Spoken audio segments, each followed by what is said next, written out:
ইসরায়েলের দেয়া 40 দিনের যুদ্ধবিরতির প্রস্তাব প্রত্যাখ্যান করেছে হামাস। হামাস এই যুদ্ধবিরতির প্রস্তাব প্রত্যাখ্যান করার মাধ্যমে কয়েকটি বিষয় এখানে উঠে এলো। তা হচ্ছে মধ্যপ্রাচ্যের দেশগুলোর সীমাহীন চাপে রয়েছে হামাস।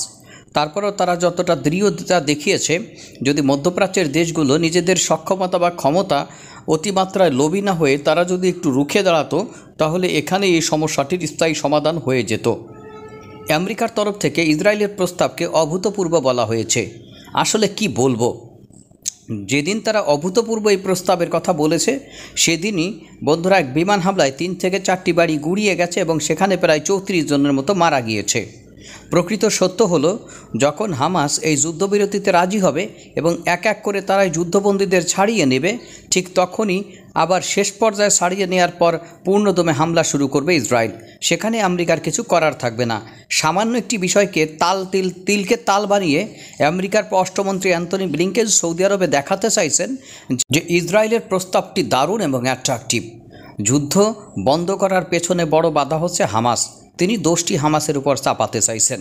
বন্ধুরা, প্রথম থেকেই বলে আসছি, আপনি যদি কোনো পক্ষ নিয়ে থাকেন, তাহলে আপনি কোনো মধ্যস্থতা করতে পারেন না বা কোনো মধ্যস্থতাকারী হতে পারেন না। বন্ধুরা, দখলদার দেশটি হয়ে দালালি করার জন্য প্রতিনিয়ত সৌদি আরবে ছুটে যায়।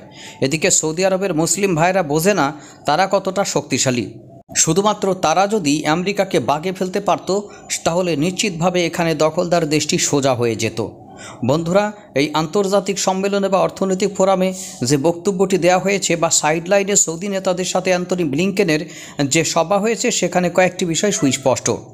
যুদ্ধটুদ্ধ দূরে থাক, তার মূল উদ্দেশ্যই ছিল ইসরায়েলের সাথে সৌদি আরবের সম্পর্ক স্বাভাবিক করা। ইসরায়েলের সাথে সৌদি আরবের সম্পর্ক স্বাভাবিক করার দুতিয়ালি সে অনেক দিন পূর্ব থেকেই তিনি করে আসছেন। বন্ধুরা, প্রায় 40,000-এর মতো সাধারণ প্যালেস্টাইন মারা গেল, এতে তাদের কিছু যায় আসে না, মধ্যপ্রাচ্যের এই দেশটির কিছু যায় আসে না।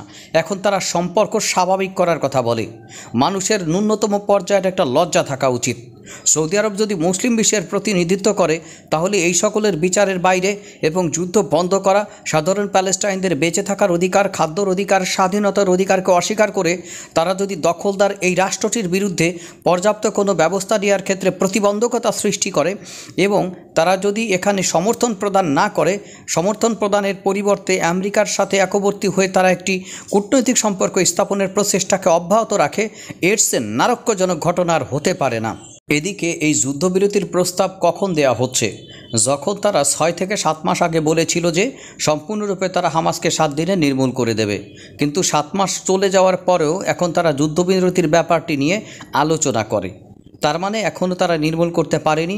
তাদের সামরিক মূল উদ্দেশ্যটি শেষ পর্যায়ে ব্যাহত হয়েছে এবং এখনও পর্যন্ত তাদের পরাজয়ের মালা তাদের গলায় ঝুলছে। যদি এখানে কোনো রাজনৈতিক সমাধান না আসে এবং কোনো সামরিক সমাধানের দিকে নেতানিয়াহু সরকার এগিয়ে যায়, তাহলে বুঝতে হবে প্রচণ্ড মাত্রার একটি নিজস্ব আত্মগরিমা রয়েছে তার। কারণ হচ্ছে, প্রচণ্ড মাত্রায় মারা খাওয়ার পর তিনি স্বীকার করবেন না যে এই বাসসহ কুঞ্চি খাওয়ার পর আমার ব্যথা লাগছে।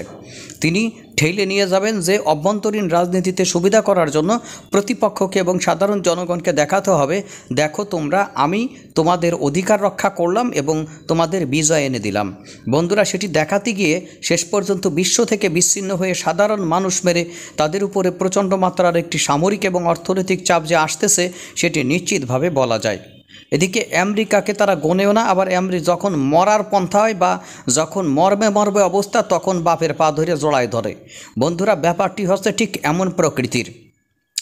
ইরান যখন প্রচণ্ড মাত্রায় 300 মতো ব্যালিস্টিক মিসাইল এবং ক্রুজ মিসাইলের মাধ্যমে হামলা পরিচালনা করে তাদের অভ্যন্তরে, তখন প্রায় 10 দিন আগে থেকে বিভিন্ন ধরনের প্রস্তুতি শুরু করে প্রভুদের নিয়ে, যেন এই সকল মিসাইল তার বিমান ঘাঁটি বা তাদের কোনো সামরিক বেসামরিক অবস্থানে আঘাত করতে না পারে, সে ব্যাপারে কী ব্যাপারে ইন্টারসেপ্ট করা যায়।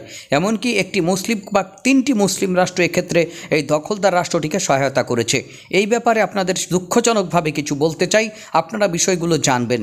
তবে 3টি মুসলিম রাষ্ট্রই পরবর্তীতে অস্বীকার করেছে দখলদার রাষ্ট্রটিকে ইরানের হামলা থেকে প্রোটেক্ট দেওয়ার ব্যাপারটি, সাহায্য করার ব্যাপারটি। কিন্তু এটি একেবারে চরম সর্ববই মিথ্যা ছাড়া আর কিছুই না।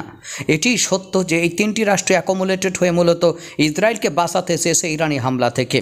চরম ধরনের কয়েকটি বিষয় এখানে উঠে আসছে। তা হচ্ছে, মধ্যপ্রাচ্যের এই দেশগুলোর নারক্যজনক ভূমিকার কারণে তাদের সাথে কি কোনো আঘাত হয়েছে? বন্ধুরা, এই প্রভাবশালী আমেরিকা এবং অন্যান্য রাষ্ট্রগুলোর বা পশ্চিমা মিত্রদের কোনো আঘাত হয়েছে? এমনকি ইসরায়েলের কি তলে তলে কোনো আঁতাত হয়েছে মধ্যপ্রাচ্যের এই দেশগুলোর সাথে? বাহরাইন বলেন, সংযুক্ত আরব আমিরাত বলেন, সৌদি আরব বলেন এবং জর্ডান বলেন, যখন মূলত আপনার ইসরায়েলের তরফ থেকে প্যালেস্টাইনের অভ্যন্তরে আক্রমণ পরিচালনা করা হয়, তখন সৌদি আরবে ওআইসি যে সকল নেতৃবৃন্দ ছিল তাদের বিশাল এক সভা অনুষ্ঠিত হয়। সৌদি আরব সেই সভার আয়োজন করে। সেখানে চিরশত্রু ইরান সহ বিশ্বের প্রায় সকল মুসলিম দেশই অংশগ্রহণ করে। কিন্তু সেখানে ইসরায়েলের বিরুদ্ধে নিষেধাজ্ঞা প্রয়োগের ক্ষেত্রে কয়েকটি দেশ ভেটো প্রদান করে। দুটি দেশের ব্যাপারে জানা গেলেও তৃতীয় দেশ সম্পর্কে কখনো জানা যায়নি। বন্ধুরা, একটা ব্যাপার এখানে বলার অপেক্ষা রাখে না। তখন সারা মুসলিম বিশ্ব প্রায় এক ভাষায় কথা বলেছিল। দিন যত গিয়েছে ততই নিজেদের মধ্যে ঐক্যতা ধরে রাখতে পারেনি। আর এটি সবসময়ের জন্য চেয়েছে পশ্চিমা বিশ্ব, বিশেষ করে আমেরিকা। আমেরিকা খুব ভালো করে জানে, যদি মুসলিম বিশ্ব অ্যাকোমোডেটেড হয়ে তাদের বিরুদ্ধে কোনো অর্থনৈতিক নিষেধাজ্ঞা প্রয়োগ করে বা অর্থনৈতিক প্রোটেক্ট প্রয়োগ করে, যে ইসরায়েলের সাথে যারা অর্থনৈতিক এবং সামরিক সম্পর্ক রাখবে তাদের বিরুদ্ধে নিষেধাজ্ঞা প্রয়োগ করা হলো, তাহলে ইউরোপ এবং আমেরিকার অর্থনীতি মাত্র 3 দিন বাঁচবে। জ্বালানি ছাড়া কোন অর্থনীতি কতদিন বাঁচে? মূলত তারা অস্ত্র বিক্রি করে এখানে ডলারগুলো নেয় বা অর্থ নেয়, আবার জ্বালানি নিয়ে তাদেরকে আলো জ্বলায়। সুতরাং ইউরোপের অর্থনীতি পুরোপুরি ধ্বংস হয়ে যাওয়ার শেষ প্রান্তে পৌঁছে যাবে।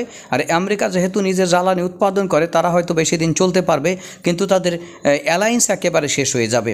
রাশিয়া এবং মধ্যপ্রাচ্যের এই দেশগুলোর হাতে মূলত রয়েছে বিশ্বের চলনের চাবিকাঠি, কিন্তু তারা সেটি প্রয়োগ করতে পারছে না। শুধুমাত্র আমেরিকার সামরিক অবস্থানের কারণে নত স্বীকার করে এই শেখরা নিজেদের ক্ষমতা বৈভব ধরে রাখার জন্য সাধারণ ভাইদের উপর দিয়ে যে সকল দমনপীড়ন চলে সেগুলোকে উপেক্ষা করে নিজেদের ক্ষমতাকে তারা বাঁচাতে চায়। কিন্তু সবচেয়ে দুঃখজনক ব্যাপার কি জানেন? নিজেদের এই ক্ষমতাকে বাঁচাতে চায় না। যখন এই মধ্যপ্রাচ্যের দখলদার দেশটি তাদের উপরে ঘাপান শুরু করবে, তখন তাদের কোনো খোঁজ খবর থাকবে না। চিরপ্রভু আমেরিকা ওগুলো এখানকার গাঁটছড়া থেকে দৌড় শুরু করে ওই ইসরায়েলের পেছনে গিয়ে দাঁড়াবে। এটি হচ্ছে চরম বাস্তবতা এবং এটি হচ্ছে চরম সত্য।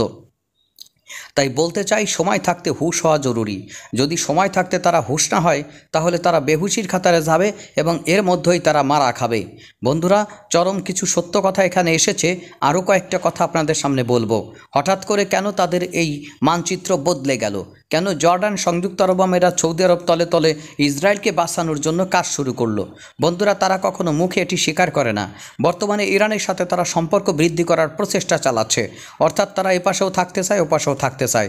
মাঝখান দিয়ে যে সকল আপনার ধ্বংসকারী বা প্রতিরোধকারী বা দখলকারী রয়েছে, মূলত যারা মধ্যপ্রাচ্যের পুরো অংশটি দখল করে খেতে চায়, তাদের প্রতি সরাসরি কোনো রুষ্ট মনোভাব না নিয়ে, তাদের প্রতি একটি সফট কর্নার রেখে তলে তলে তাদের সাথেও সম্পর্ক সৃষ্টির মাধ্যমে এমন একটি ব্যালেন্সিং অবস্থা বজায় রাখতে চাই যে আমরা ইরানেরও বিরুদ্ধে নই, আবার যারা প্রতিনিয়ত মুসলিম ভাইদের এমনভাবে মারছে তাদেরও বিরুদ্ধে নেই। অর্থাৎ এই ব্যাপারটি কোনোভাবেই গ্রহণযোগ্য নয়। এটাই চেয়েছিল আমেরিকা এবং তাদের দোসররা। বন্ধুরা, তারা আমাদের পক্ষে না থাকুক, যেন বিরোধিতা না করে, সেই ব্যাপারটি তারা পেয়েছে। কিন্তু তারপরেও যে ব্যাপারটি সর্বশেষ পর্যায়ে এসেছে, ইরানের হামলার ক্ষেত্রে জর্ডান সরাসরি অংশগ্রহণ করে তাদের ড্রোন এবং ক্ষেপণাস্ত্রগুলোকে ইন্টারসেপ্ট করতে সহায়তা করেছে। আর সৌদি আরব এবং সংযুক্ত আরব আমিরাত প্রচুর পরিমাণে গোয়েন্দা তথ্য বিনিময় করেছে আমেরিকার সাথে, কিভাবে দখলদার রাষ্ট্রটিকে বাঁচানো যায়। কারণ ওর তো একা বাইচে থাকার কোনো সক্ষমতাই নাই। বন্ধুরা, পৃথিবীর প্রভাবশালী দেশগুলো যদি ওর উপরে ছাতা না ধরে, তাহলে নিশ্চিত থাকতে পারেন ওকে যদি পৃথিবীর সকল সমরাস্ত্র দিয়েও ভরিয়ে ফেলান, তারপরেও নিজের সার্বভৌম নিরাপত্তা রাখতে পারবে না। আর গ্যারান্টিড। কয়েকটা বিলিশিয়া গোষ্ঠীর বিরুদ্ধেই পারবে না, কারণ ওর নৈতিক অবস্থানই দুর্বল। যার সৃষ্টিগত নৈতিক অবস্থানই দুর্বল থাকে, সে কখনোই সবল একটি মানসিক শক্তি নিয়ে অন্যর বিরুদ্ধে যুদ্ধ করতে সক্ষম নয়। আর নৈতিক যুদ্ধ যে কত বড় শক্তিশালী যুদ্ধ, এটি পৃথিবীর অনেক দেশই এখনও পর্যন্ত খুব ভালোভাবে জানে। ভিয়েতনাম বুঝিয়ে দিয়েছিল আমেরিকাকে। বন্ধুরা, আফগানিস্তান এক রাতের ব্যবধানে আমেরিকাকে বুঝিয়ে দিয়েছে। বন্ধুরা, মধ্যপ্রাচ্য থেকে শেষ পর্যন্ত চরম ঘাপানে ওদের এখান থেকে সৈন্য সরিয়ে নিতে হয়েছে। আর একটা ব্যাপার এখানে খুব গুরুত্বপূর্ণভাবে আপনাদের বলে যেতে চাই। ওপাশ দিয়ে ইউরোপ আমেরিকার উপর নির্ভরশীল না থেকে এখন শুধুমাত্র নিজেরাই আপনার রাশিয়ার সাথে এমন একটি যুদ্ধ অবস্থায় যেতে চাইছে যে আমেরিকা যদি তাদের সহায়তা নাও করে, তারা যেন নিজেরাই যুদ্ধটি চালিয়ে যেতে পারে। একেবারে ডাহা মিথ্যা কথা ছাড়া আর কিছুই না। ইউরোপে আমেরিকার সহযোগিতা ছাড়া এই মুহূর্তে বাঁচবে না। বন্ধুরা, একটু একটু করে গিলে নিচ্ছে মিস্টার ভ্লাদিমির পুতিনের রাশিয়া ইউক্রেনকে। এই মুহূর্তে তা ঠেকানোর জন্য যত পরিমাণ অস্ত্র প্রয়োজন, তার কিছুই তাদের কাছে নেই। 3 মাসের ভিতরে তারা এই সকল নতুন অ্যালট করা অস্ত্রগুলো পাবে, কিন্তু সে পর্যন্ত রাশিয়া ধরে ধরে খাবে। বন্ধুরা, গেল ব্যাপারটা। কিন্তু আমেরিকার সহায়তা এখন কি তারা পুরোপুরিভাবে পাবে? সম্ভাবনা কম। মধ্যপ্রাচ্যে ইরানকে ঠেকাতে গিয়ে আমেরিকার 12টা এবং দফা রফা বাইজে গেছে। এখন শুধু এদের নিয়ে ওদের ব্যস্ত থাকতে হবে। কি মনে হয়?